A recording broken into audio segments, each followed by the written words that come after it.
হাম সন্দেহে বা হামের উপসর্গ নিয়ে শিশু মৃত্যুর সংখ্যা ক্রমে বাড়ছে। আক্রান্ত ও মৃতের সংখ্যা বাড়ায় আতঙ্কিত অভিভাবকরা। হামের টিকা না দেয়া এবং অভিভাবকদের কালক্ষেপণই এমন দুর্দশা টেনে আনছে বলে মত চিকিৎসকদের। তাই জ্বর, কাশি কিংবা চোখ লালচে হলে দ্রুত হাসপাতালে নেওয়ার পরামর্শ দিয়েছেন চিকিৎসকরা। কারো বয়স 1 বছর, কোনো শিশুর আরও কম। হাসপাতালের বিছানায় অসুস্থ শিশুদের পাশে উদ্বিগ্ন তাদের স্বজন ও মায়েরা। নারায়ণগঞ্জের শারমিন আক্তার গত 10 দিন আগে একমাত্র নাতনির জ্বর, কাশি ও ডায়রিয়া হলে নিয়ে যান ফার্মেসিতে। সেখান থেকে দেয়া হয় নাপা ও অ্যান্টিবায়োটিক। অবস্থার উন্নতি না হওয়ায় নিয়ে যান স্থানীয় হাসপাতালে। সেখান থেকে দ্রুত ঢাকায় নিয়ে আসার পরামর্শ দেন ডাক্তাররা।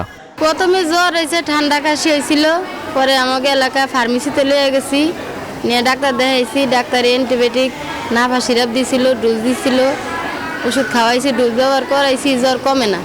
জ্বর ডোজ দিলে জ্বর যায় বাড়ায় পরে। 200-র বেশি সার্ভিস ও ফিচারে লেনদেনের সব বিকাশ অ্যাপে সম্ভব। অনেক অভিভাবক বলছেন, প্রথমে আতঙ্কিত হলেও যথাযথ চিকিৎসার পর সন্তানদের শারীরিক অবস্থার ধীরে ধীরে উন্নতি হচ্ছে।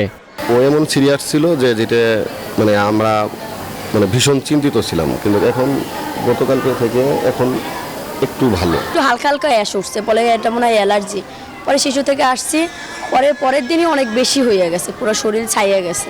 পরে বলতেছেন এটা হাম হয়েছে, পরে ভর্তি করেন। আলহামদুলিল্লাহ এখানে যথেষ্ট ভালো চিকিৎসা, ডাক্তার, নার্স সবাই খুব ট্রিটমেন্ট দিচ্ছে আর কি, সবাই খুব ভালো হয়ে গেছে। চিকিৎসকরা বলছেন, পরিবারের কারো সর্দি কাশি হলে শিশুকে আলাদা রাখতে হবে। আর শিশুর জ্বর বা চোখ লালচে হলে তরল ও ভিটামিন এ যুক্ত খাবার দেওয়ার পাশাপাশি নিতে হবে হাসপাতালে। হামের লক্ষণের মধ্যে হচ্ছে তীব্র জ্বর, প্রথম 4-5 দিন তীব্র জ্বর থাকবে এবং সেই সাথে সর্দি, কাশি এবং চোখ লাল হয়ে যাবে, লালচে চোখ। আমরা প্রথমে চোখ ওঠা ভেবে ভুল করি। তো এই লক্ষণগুলি দেখা দিলে সেই বাচ্চাটাকে প্রথমেই যেটা করতে হবে, আলাদা করে ফেলতে হবে।